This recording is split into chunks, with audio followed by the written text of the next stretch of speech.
С нами прекрасная Яна. Яна, привет. Привет, привет. Всем привет. Яна работает в «Контуре». Как дела, Ян? А, хорошо. Ребята сказали, что их заперли, все правда.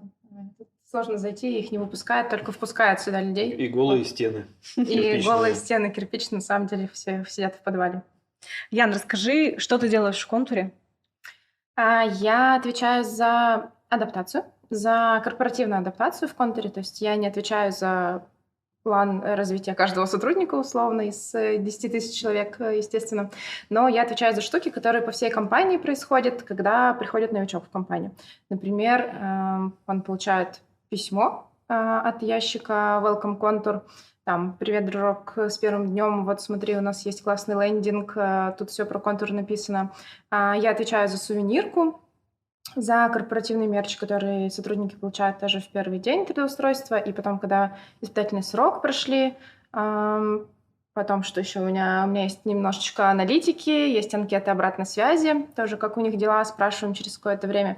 И еще я отвечаю за мероприятия для новичков. У нас есть 2 вида таких мероприятий. Вот. Первый проходит каждый месяц в Екатеринбурге и в других... у нас головной офис, Юлия, если ты не знаешь, в Екатеринбурге, да. Да, вот на Широкой речке. Саша не знает. Я не знаю, да. В лесу. Нет, меня как-то хантили в «Контур», но... Ну, там хороший офис. А я не говорю, что там плохо. Ага. Хорошо. В общем... Не получилось, Ян. Можно что-то еще придумать. Хорошо, я тут включу еще немного обаяния. В общем, одно мероприятие проходит каждый месяц для сотрудников. Там мы рассказываем про «Контур», про корпоративную жизнь, про структуру, про ее непонятные какие-то штуки этой структуры нашей компании большой. А потом, когда они уже немножечко у них, в общем, они устаканятся, встанут, что называется, с колен, начнут нормально выполнять задачи, и все. Приходи в «Контур». Все будут уже разбираться, и можно будет выдохнуть, посмотреть вообще налево-направо, что происходит, где вокруг другие люди. Мы их собираем еще на Level Up. Это мероприятие для нетворкинга. И прикол его в том, что можно познакомиться, вот, например, у нас есть разработка, есть продажи, есть общие службы, там, не знаю, юристы, финансисты, HR, все эти люди тоже приходят в «Контур» регулярно. Вот, и есть мероприятие, на котором они все могут между собой как-то познакомиться, пообщаться. Ну, по желанию, конечно, не как у вас. Глобальные пьянки теперь так называются. Нет, вот мы тут проводили опрос по этому мероприятию. Вообще проводили так-то исследование, даже не побоюсь этого слова. Спрашивали у руководителей, в общем, как они считают, какие там цели и ценности у этого мероприятия. Вот. Про алкоголь вообще ничегошеньки не было, никакого слова. То есть у вас скромняшки работают? Да нет, не скромняшки, просто реально рабочее мероприятие с рабочими целями, только мы это подаем в неформальном ключе. Вот. Люди общаются, знакомятся, потом с этими же людьми еще общаются через 2-3 года и дальше, или там у кого-то друзья, семья потом еще появляется до кучи. Вот. Давай, шутка. Теперь какие мероприятия так называются? Нет, у меня вопрос. Тут до этого твоя коллега недавно рассказывала, что вам приходит новичок, Так. его на буткемп, где перед ним там брачный танец танцуют, значит, разные Брачный команды. танец только для разработки. Вот, а тут выясняется, что еще ты что-то делаешь. Есть еще я танцую, да, какие-то немного. попойки. Да. Так это у вас деятельность параллельная, как бы? Параллельная, но все, в общем, согласованно и синхронно. На нашу, значит, деятельность тоже приходят те, перед кем уже танцевали на буткампе, но у нас другие цели. На буткампе им рассказывают, там профессиональная адаптация, а я отвечаю за корпоративную. Ну вот, в том числе про «Контур», про людей, про культуру. Вот, поэтому не мешает то, что перед ним уже кто-то танцевал, это не мешает мне еще потом потанцевать немного. И еще там 15 людям-организаторам. Вот, так что все. А работать когда?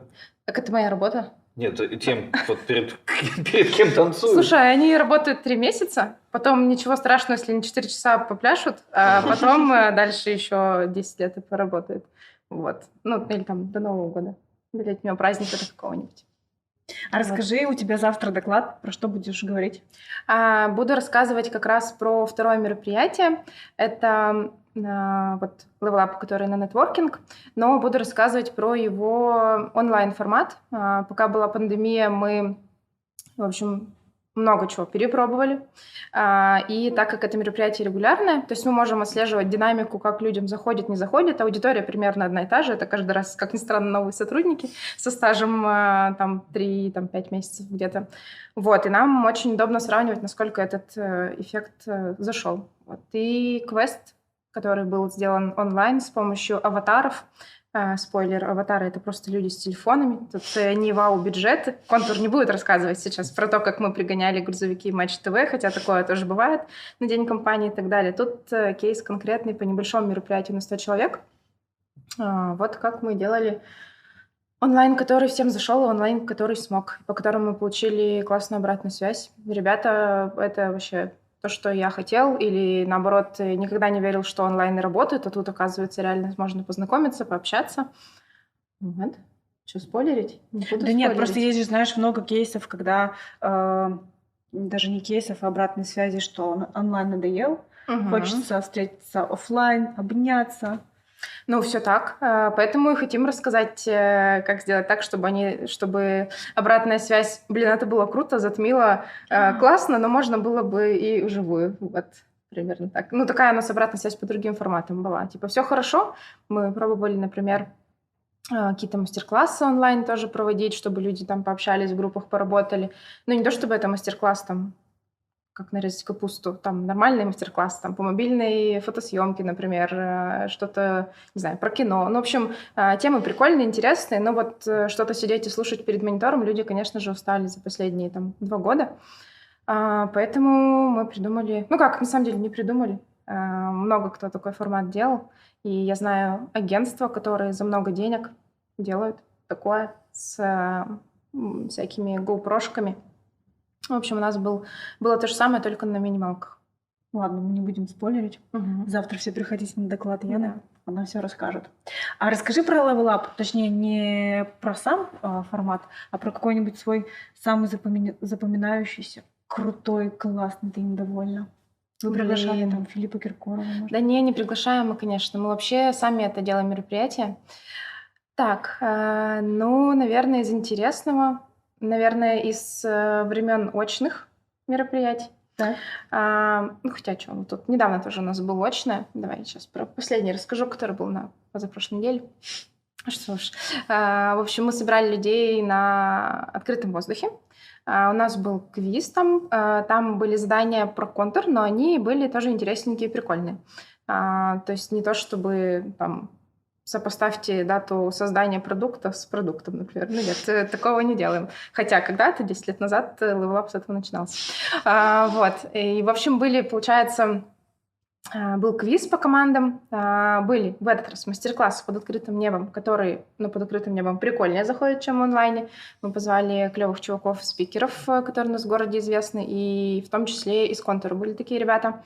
Рассказывали, там были мастер-классы по импровизации, про какие-нибудь манипуляции, как их вычислять и, в общем, как строить нормальные отношения с людьми. Вот. Были мастер-классы даже по хоумстейджингу, по тому, как обновить, в общем, квартиру без Икеи. Ну, в общем, мы учитываем, скажем так, интересы, повесточку. В общем, было прикольно.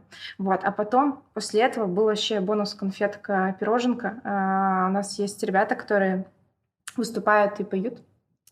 Просто по своей воле, не как вы. Вот, они, в общем, сделали нам мини-укулеле-фест, и это было просто потрясающе. Там был закат, набережная, пруда.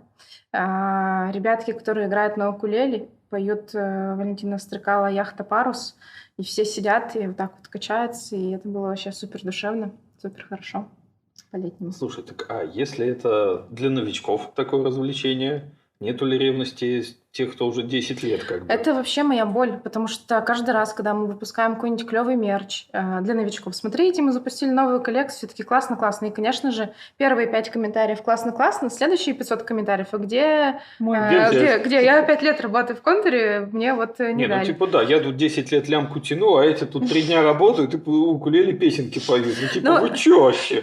Я отвечаю за вот этих вот. Есть отдел, который, конечно, делает мероприятия для сотрудников. У нас будет там летний фестиваль, есть всякие онлайн-активности классные, которые учитывают и удаленку, Есть там спортивные, сейчас проходят какие-то, начались у нас соревнования, которые там и киберспорт, и активити, и нормальный спорт для нормальных, здоровых людей. Вот. Простите. Вот. Ну, то есть есть Яна, активности, отвечаю конечно. за адаптацию. Не слышит ее предыдущий наш гость. В общем, есть активности, конечно, для обычных сотрудников, для тех, кто уже давно работает, но мой кусочек, вот те, кто пришел, чтобы им было классно, чтобы они зарядились, и такие, фух, не зря все было, и погнали дальше работать. Так примерно происходит. Стандартный вопрос. Так что у вас в welcome паке? Что там? Футболочка, трусы, носки? Футболочка, трусы. Надо бы уже, да, потому что все остальное уже нормально, в нормальном количестве выдано. Вот прямо сейчас, прямо последние пару месяцев, наверное, мы как раз обновляем наш welcome pack.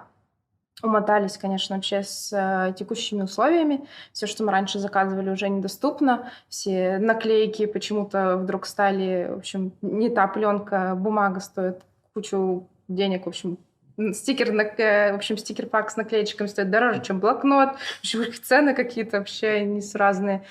В общем, у нас блокнот входит в welcome pack, естественно, но он классный.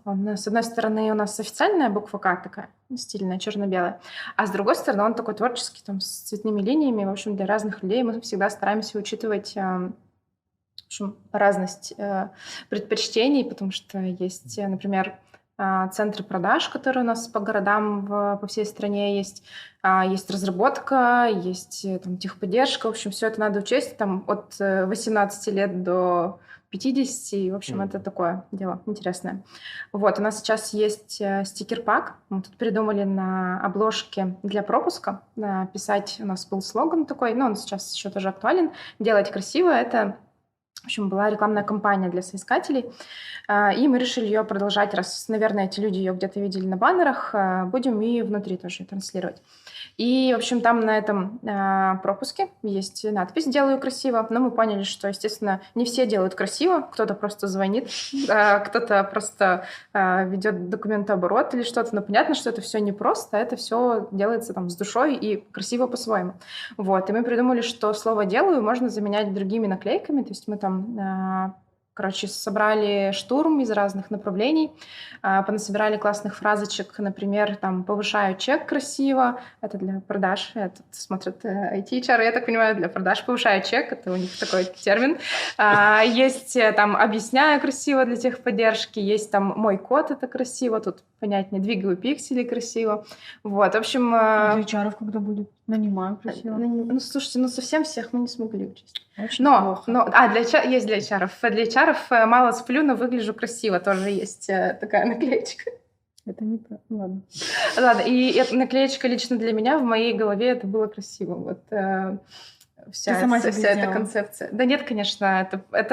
Мы проводили штурм, потом смотрели, сколько голосов за каждую фразу, естественно, выбирали самые прикольные. Вот это вот победители всех этих фраз. Ну, там из лонг-листа там 50-100 вариантов мы выбрали штучек 10, по-моему.